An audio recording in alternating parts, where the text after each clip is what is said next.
सिंधुदुर्ग देवगड निपाणी राज्यमार्गावर खड्ड्यांचं साम्राज्य पसरलंय।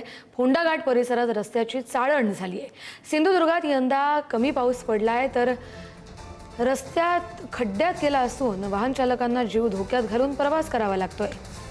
कोल्हापूर राधानगर मार्गे कोकणात येणारा गोव्याकडे जाणारा हा एकमेव राज्यमार्ग आहे, त्यामुळे वाहनांची इथं मोठी वर्दळ आहे।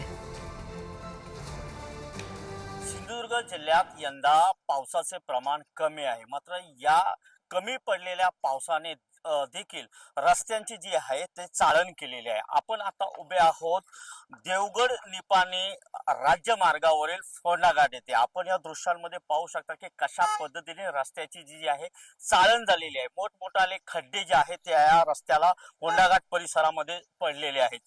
राधानगरीवरून कोल्हापूर जिल्ह्यातील राधानगरीवरून कोकणात येण्याचा किंवा गोव्याकडे जाण्याचा हा एकमेव राज्यमार्ग आहे। मात्र या राज्यमार्गाची स्थिती जी आहे ती आपण आता हे पाहू शकता। त्यामुळे या मार्गावरून जर आपण प्रवास करणार असाल तर अतिशय सावधगिरीने आणि खबरदारी घेऊन प्रवास करा, कारण पावसाळ्याचे दिवस आहेत। या पावसाळ्यामध्ये मोठा पाऊस जेव्हा पडलेला असतो तेव्हा हे खड्डे दिसत नाहीत। त्याचबरोबर रात्रीच्या अंधारात पावसाचं पाणी या खड्ड्यामध्ये पडलेलं असल्यामुळे खड्डे समजत नाही, त्यामुळे हे खड्डे मोठ्या अपघाताला निमंत्रण देऊ शकतात। खरं तर सिंधुदुर्ग जिल्ह्यामध्ये दरवर्षी 3,500 ते 4,000 मिलीमीटर पाऊस पडतो। यंदा मात्र 4 जुलै पर्यंत जो 1,114 मिलीमीटर पाऊस पडायला पाहिजे होता, त्यापैकी फक्त 777 म्हणजे 76.6% एवढाच पाऊस झालेला आहे। तरी देखील या रस्त्याची जी आहे ती चाळण झालेली आहे। या दृश्यांमध्ये आपण पाहू शकतो, जर मोठा पाऊस सुरू झाला, सातत्याने जर मुसळधार पाऊस झाला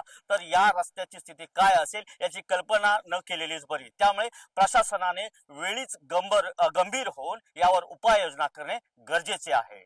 महेश सावंत, पुढारी न्यूज, सिंधुदुर्ग।